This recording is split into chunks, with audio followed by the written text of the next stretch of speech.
Welcome to my channel, Papa Joms Mix Vlog 2.0. Mga kapapa, samahan nyo naman ako. Andito na naman sa EDSA ang iyong papa ngayon. Ayun po, samahan nyo po ako magbiyahe.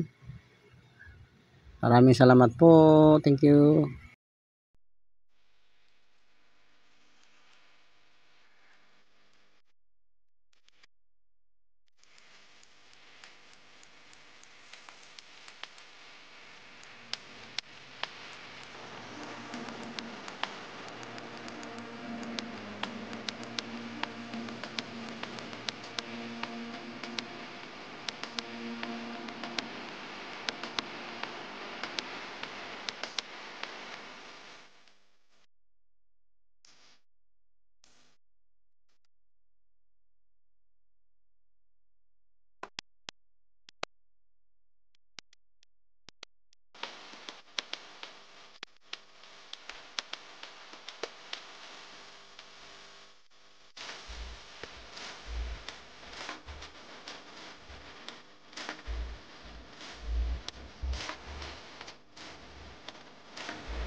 Ito na po yung bagong overpass po na nagawa sa Quezon Avenue.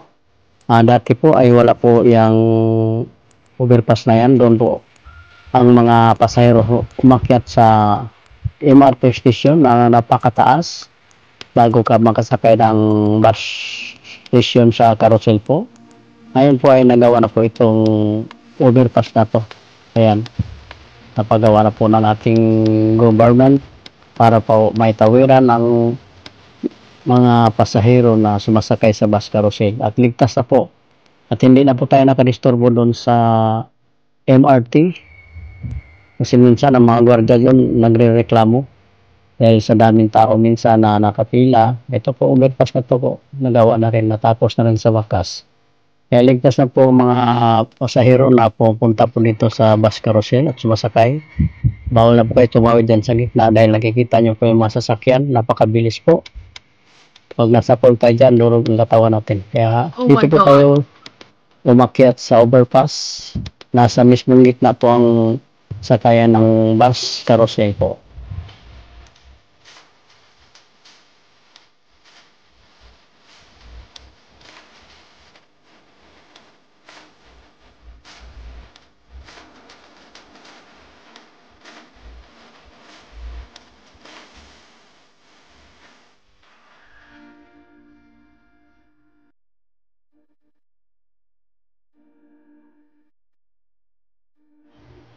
Salamat po sa inyong pagsama mga lalabs, mga kapapa. Thank you so much. YT friends to all, thank you so much. IBP family, thank you so much po sa lahat. Thank you so much. Hanggang dito na lang po ang aking vlog. Maraming salamat po. Kung bago ka pa sa aking channel, please subscribe, like, and share, and comment. Maraming salamat po sa inyong suporta sa aking bagong channel, Papa Jones Mix Vlog 2.0. Maraming salamat po sa inyo mga lalabs. Babu!